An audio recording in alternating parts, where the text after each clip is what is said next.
कर्नाटका में मानसून की फसलों का एहतमाम किया जा रहा है। खुश्क साली और मानसून काश्तकारी की सरगर्मियों पर गुफ्तगू के लिए वजीर आला सिद्धरामैया ने जिला कलेक्टरों और चीफ एग्जीक्यूटिव अफसरों के साथ एक वीडियो कॉन्फ्रेंस की। मीटिंग में DCM DK Shiva Kumar, revenue minister Krishna Byregowda, HK Patil, Priyank Kharge और दीगर ओहदेदार मौजूद रहे, जिसमें इलेक्शन कोड ऑफ कंडक्ट के चलते इंतजामी चैलेंजेस पर गौर किया गया। इलेक्शन कमीशन ने मुदाखलत की दरख्वास्त के बाद जिले सतह के अफसरान पर जोर दिया कि वो राबितों को मुयस्सर बनाएं। शदीद बारिश के बाद मैसूर के 2 देहातों में आलूदा पानी की वजह से हैजे की वबा फैली है। जिला कलेक्टर्स को हिदायत दी गई कि वो फौरी कार्रवाई करें और पीने के पानी की बाकायदा जांच करें। मौजूदा मानसून सीजन के लिए बुआई का हदफ 82.4 लाख हेक्टेयर मुकर्रर किया गया है। सब्सिडी वाले बीज बोने के लिए 5,52,350 क्विंटल की जरूरत है, जिसमें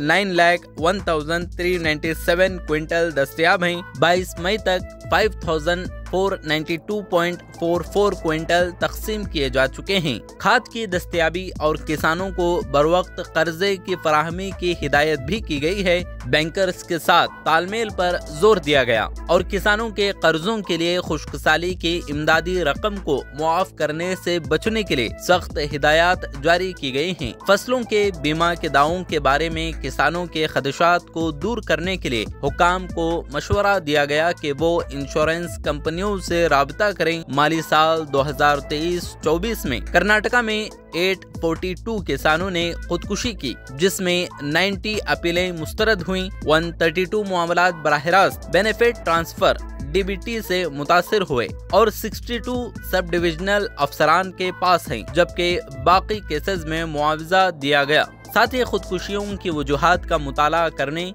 और हल तजवीज करने का मशवरा दिया गया। हुकूमत ने हुक्म दिया है कि खुश्क साली से नजात और दीगर की अदायगी हर 15 दिन में की जाए। 20 लाख छोटे और मामूली किसानों की मदद करने के लिए 460 करोड़ रुपए मुख्तस किए गए। हादसात और मौत के खतरे के पेश नजर उत्तराखंड, दरियाई कृष्णा, भीमा नदी, दक्षिण कन्नड़ा, उडुपी और कोडगु इलाकों के लिए इजाफी एहतियाती तदाबीर की मंसूबाबंदी की गई है।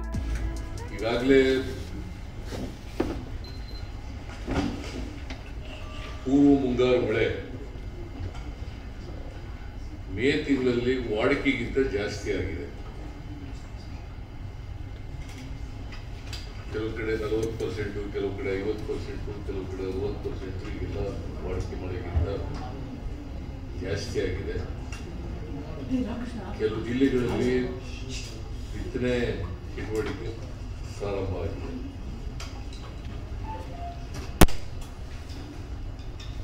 ಆಮೇಲೆ ಹವಾಮಾನ ಮುನ್ಸೂಚನೆ ಪ್ರಕಾರ ಈ ವರ್ಷ ವಾಡಿಕೆ ಮಳೆಗಿಂತ ಜಾಸ್ತಿ ಬರುತ್ತದೆ ಅಂತಕ್ಕಂಥ ಸೂಚನೆಯನ್ನು ಹವಾಮಾನ ಇಲಾಖೆಯವರು ಕೊಟ್ಟಿದ್ದಾರೆ.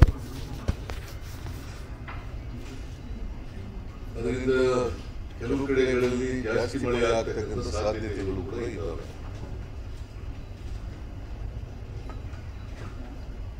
ಪ್ರವಾಹ ಒಂದು ವೇಳೆ ಬಂದರೆ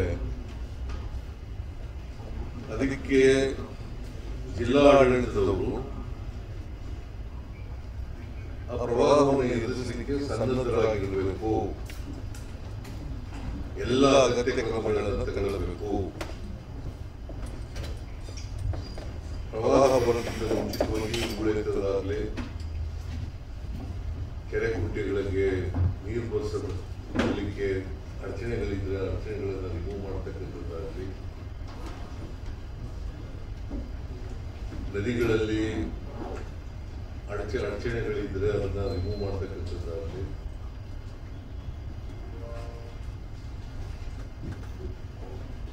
ಜನರ ಜೀವನಕ್ಕೆ ತೊಂದರೆ ಆಗದ ನಿಟ್ಟಿನಲ್ಲಿ, ಮತ್ತೆ ಹಿಂದೆ ಪ್ರವಾಹ ಬಂದಾಗ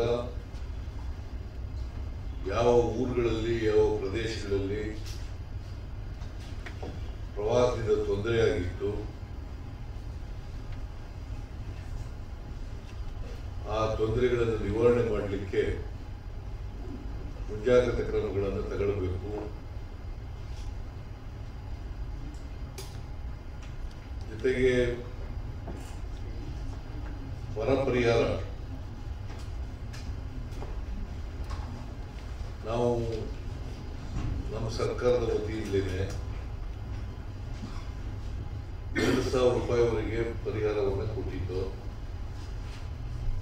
ಅದು 33 ಲಕ್ಷದ ಸುಮಾರು 34 ಲಕ್ಷ ರೈತರಿಗೆ ಕೊಟ್ಟಿದ್ದು. ಈಗ NDRF ಹಣ ಬಂದ ಮೇಲೆ 3,454 ರೂಪಾಯಿ ಬಂದ ಮೇಲೆ ಅದನ್ನು ಕೂಡ ಜನರಿಗೆ ತಲುಪಿಸ್ತಕ್ಕಂಥ ಕೆಲಸವನ್ನು ಮಾಡಿದ್ದೀವಿ. ಅದು ಇನ್ನೂ ಕೆಲವು ಸಮಸ್ಯೆಗಳಿದೆ, ಅದನ್ನು ಪರಿಹಾರ ಮಾಡಬೇಕು. ವೆರಿಫಿಕೇಶನ್ಗಳಿದ್ರೆ ವೆರಿಫಿಕೇಶನ್ ಕೂಡ ಮಾಡಿ ಮುಗಿಸಬೇಕು ಅಂತಕ್ಕಂಥದ್ದು ಕೂಡ ಸೂಚನೆಯನ್ನು ಎಲ್ಲ ಜಿಲ್ಲಾಧಿಕಾರಿಗಳಿಗೆ ಕೊಟ್ಟಿದ್ದೇವೆ. ಆಮೇಲೆ ಈ ಮಳೆ ನೀರು, ಕುಡಿಯ ನೀರಿನ ಸಮಸ್ಯೆ ಇದೆಯಲ್ಲ, ಇದರಿಂದ ಕುಲುಷಿತ ನೀರು ಕುಡಿಯೋ ರೀತಿಯಲ್ಲಿ ನೋಡ್ಕೊಳ್ತಕ್ಕಂಥದ್ದು ಆಗಬೇಕು. ಯಾಕಂತಂದ್ರೆ ಶುದ್ಧವಾದಂಥ ಕುಡಿಯೋ ನೀರನ್ನು ಜನರಿಗೆ ಕೊಡಬೇಕು. ಯಾಕಂದ್ರೆ ಎರಡು ಕಡೆ ಕಾಲರ ಬಂದಿದೆ. ಇದು ಈಗಾಗಲೇ ಕಾಲರ ಅಂತೇಳಿ ಅದನ್ನು ಗುರುತು ಮಾಡಿದ್ದಾರೆ. ಒಂದು ನನ್ನ ಕ್ಷೇತ್ರನೇ ತಗಡು, ಅಲ್ಲಿ ಯಾರು ಪ್ರಾಣಾಪಾಯ ಆಗಿಲ್ಲ. ಆದರೆ ಚಾಮುಂಡೇಶ್ವರಿ ಕ್ಷೇತ್ರದಲ್ಲಿ ಸಾಲುಂಡಿ ಅನ್ನೋ ಗ್ರಾಮದಲ್ಲಿ ಆಗಿ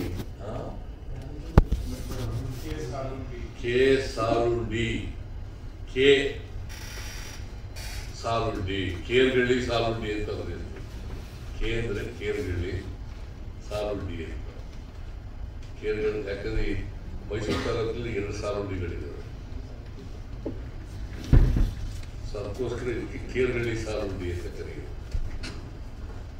ಇನ್ನೊಂದು ದನಗಳ್ಳಿ ಸಾಲುಂಡಿ ಅಂತ ಇದೆ, ಇದು ಕೇರ್ಗಳ್ಳಿ ಸಾಲುಂಡಿ.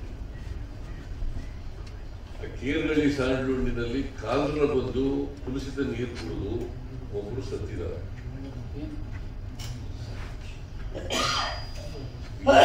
ಜಿಲ್ಲಾ ಮಂತ್ರಿ ಮಾದೇವಪ್ಪನವರು ಅಲ್ಲಿ ಹೋಗಿ ಭೇಟಿ ಕೊಟ್ಟಿದ್ದಾರೆ. ನಾನು ಕೂಡ ಅಧಿಕಾರಿಗಳ ಜೊತೆ ಸಂಪರ್ಕ ಮಾಡಿ ಏನೇನಾಗಿದೆ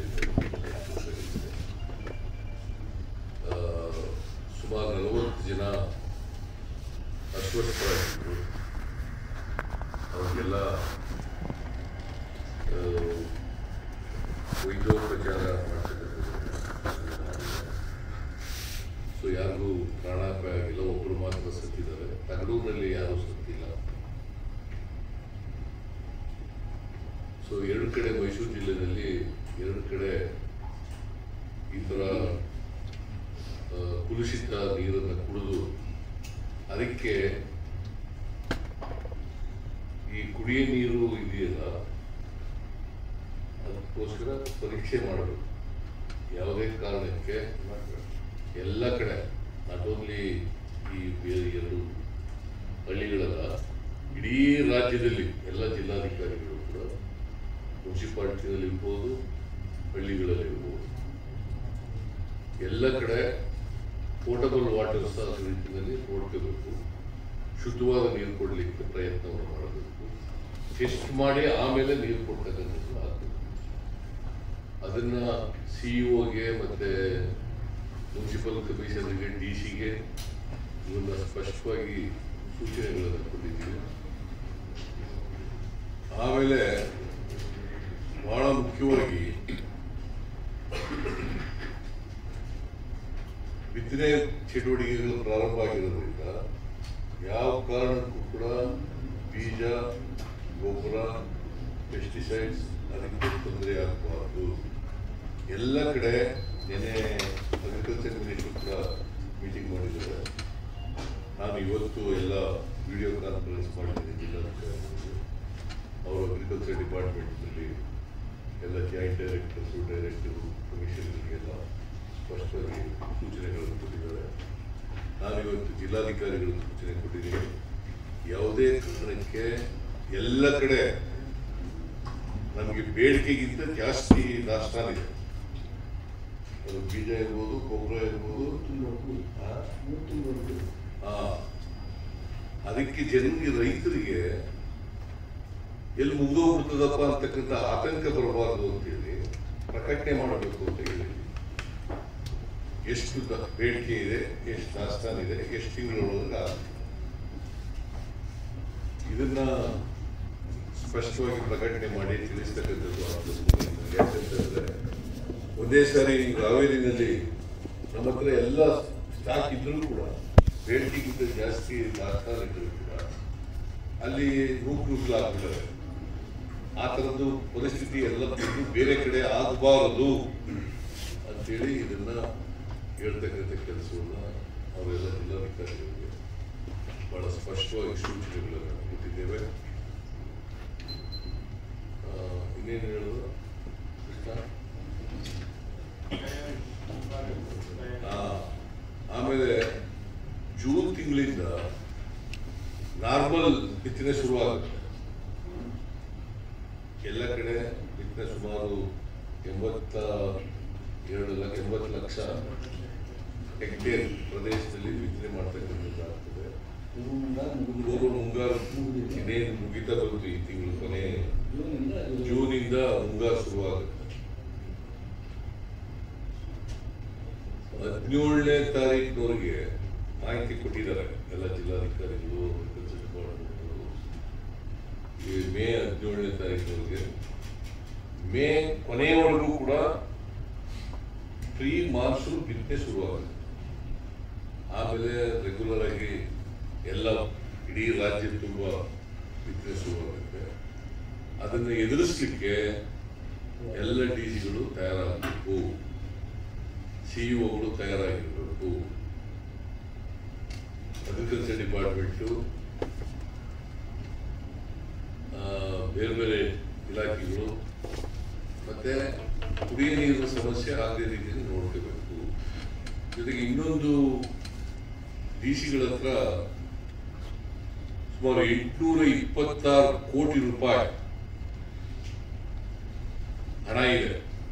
820 ತಹಸೀಲ್ದಾರ್ಗಳು ಮತ್ತು ಡಿಸಿಗಳ ಬಳಿ 826 ಕೋಟಿ ರೂಪಾಯಿ ಇದೆ. ಯಾವ ಕಾರಣಕ್ಕೂ ಕುಡಿಯ ನೀರಿಗೆ ತೊಂದರೆ ಇಲ್ಲ. ನಾನು ಅಗತ್ಯ ಬಿದ್ದರೆ ಹೊಸ ಬೋರ್ವೆಲ್ಗಳನ್ನು ಕೂಡ ಅನಿವಾರ್ಯ ಆದಾಗ ಮಾತ್ರ ತೋಡಿಸ್ಬೇಕು ಅಂತ ದುಡ್ಡನ್ನು ಒದಗಿಸ್ಕೊಟ್ಟಿದ್ದೀವಿ. ಸೊ ಯಾವುದೇ ಕಾರಣಕ್ಕೆ ಕುಡಿಯ ನೀರಿಗೆ ತೊಂದರೆ ಆಗಬಾರ್ದು, ಮೇವಿಗೆ ತೊಂದರೆ ಆಗಬಾರ್ದು. ಟ್ಯಾಂಕರ್ ಮೂಲಕ ಕೊಡ್ಲಿಕ್ಕಾದ್ರೆ ಟ್ಯಾಂಕರ್ ಮೂಲಕ ಕೊಡಬೇಕು. ಖಾಸಗಿ ಬೋರ್ವೆಲ್ಗಳನ್ನು ತಗೊಳ್ಳಬೇಕಾದ್ರೆ ಖಾಸಗಿ ಬೋರ್ವೆಲ್ಗಳನ್ನು ತಗೋಬೇಕು. ಅನಿವಾರ್ಯ ಬಿದ್ದರೆ ಹೊಸ ಬೋರ್ವೆಲ್ಗಳನ್ನು ತೋಡಿಸ್ತಕ್ಕಂಥ ಮಾಡಬೇಕು.